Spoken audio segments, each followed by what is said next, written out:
So when I was a kid practicing blues guitar, all that we had to play to at the backing track was an old cassette. I think it was 5th or 6th generation or something. So it was worn, hissing, the pitch would go up and down, but it's what we had to practice to. But now we've got things like GarageBand. You can make your own backing tracks really quite easily. And what I'm going to do now is I'm going to just quickly put together a 12-bar blues, a slow sort of 12-bar in A, just using 3 instruments, and then that will allow me then to practice some guitar. So if you go create document, I'm going to use the drums rather than the programmed ones, because the swing, the sort of 12/8 rhythms are slightly harder to come by on this than straight rhythms. So I'm going to set it to 12 bars. There we go.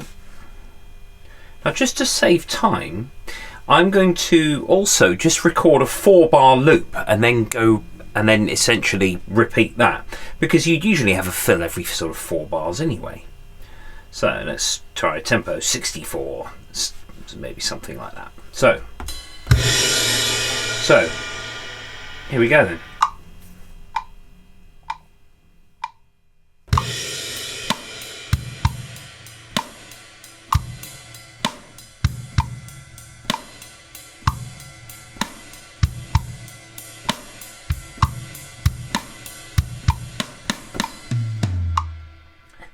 Okay, so there's my 4 bars.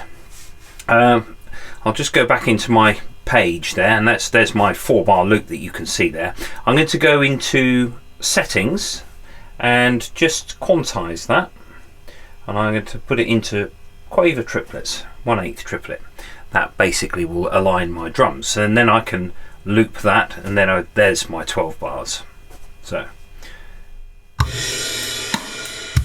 just double check that that's working.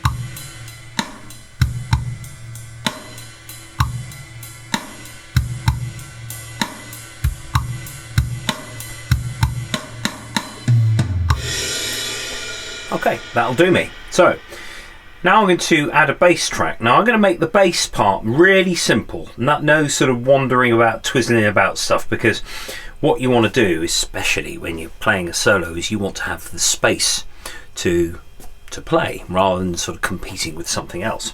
So I'm going to use, I like the P bass setting on the bass guitar here.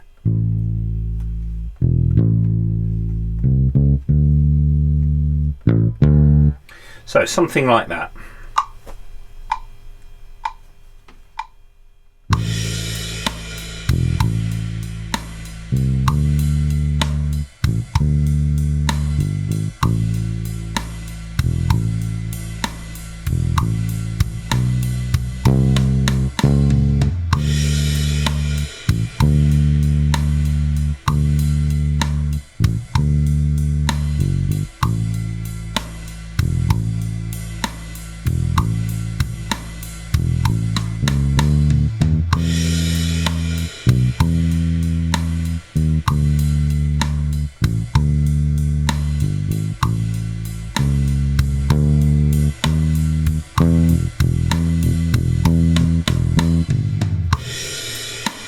So there's my bass part.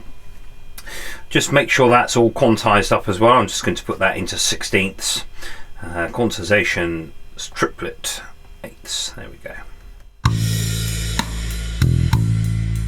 Okay, so while I'm here, I'm just going to put down a keyboard part. Now, something that's really good on this, when you're doing something like a backing track for blues, is to choose the Fender Rhodes. I'm just going to have 2 notes for my chords. I don't want to put massive load of sort of extensions on my chords there. So I'm just going to record that.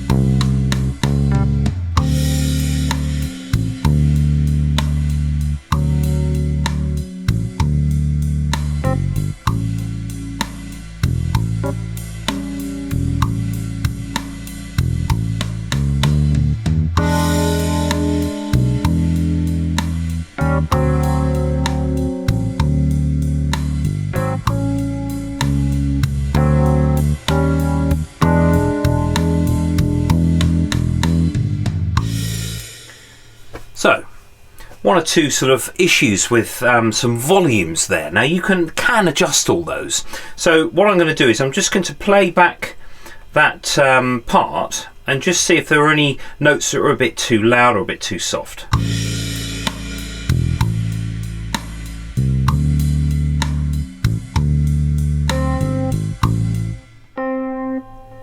Velocity, I'm just going to take that down a bit.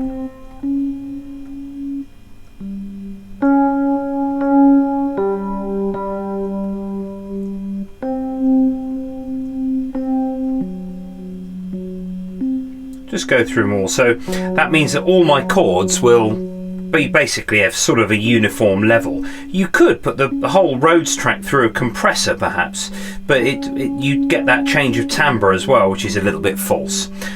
So I'm just going to oh, there we go.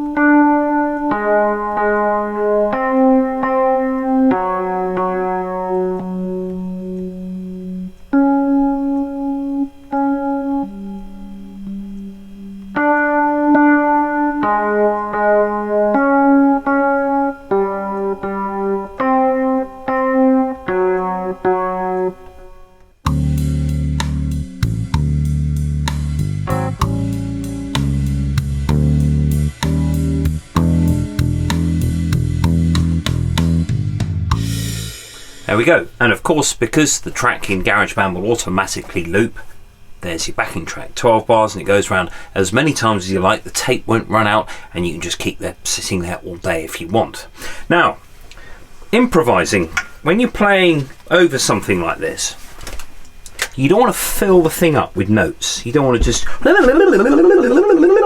because it doesn't really say anything. It just says I can play this riff fast. It's about placing these notes so that there's no sort of it just means something. So if I go from bar 11, which is 2 bars before you come back in, it just it means I can give myself a little intro.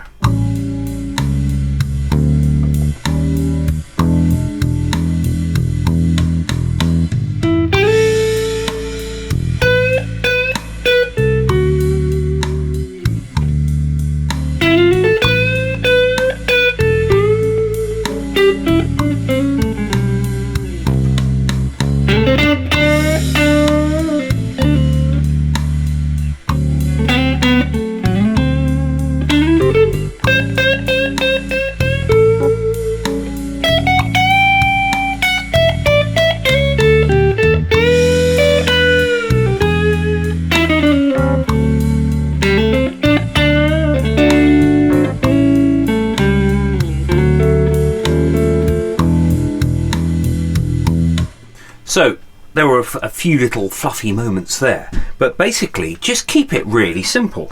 You can also, of course with GarageBand, unlike the cassette with the blues backing tracks, you can vary the tempo as much as you like, slower or faster. You can change the key as well.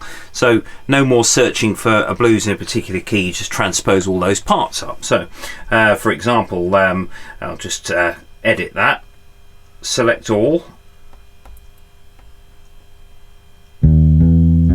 go up 3 semitones there, and then I'm going to go into the Rhodes, edit those, select all.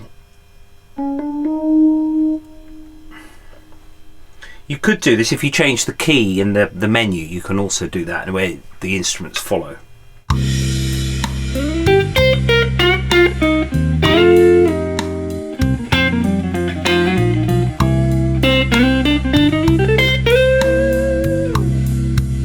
Make sure you phrase your ideas so you sort of come off and there's a little gap before you then go to maybe chord 4, which is on the 5th bar there. So if I just go to tempo now, I'm just going to speed it up a bit and see what happens.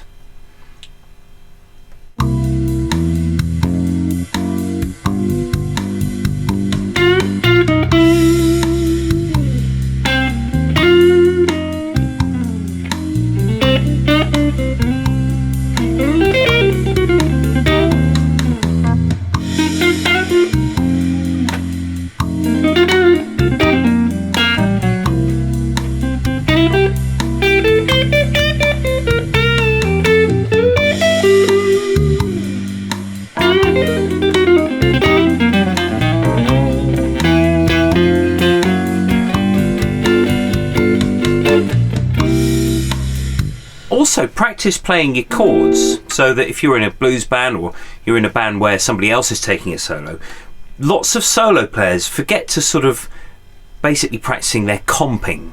So that's comping being short for accompanying. So if I play chords now,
so you've got the complete run of the, of that track for as long as you need it.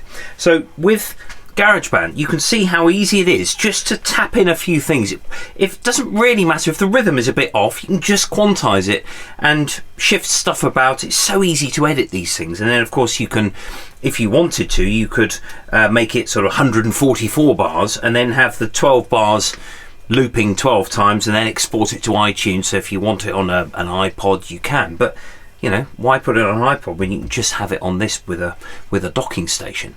So there it is. There's a quick blast of how to create a blues backing track.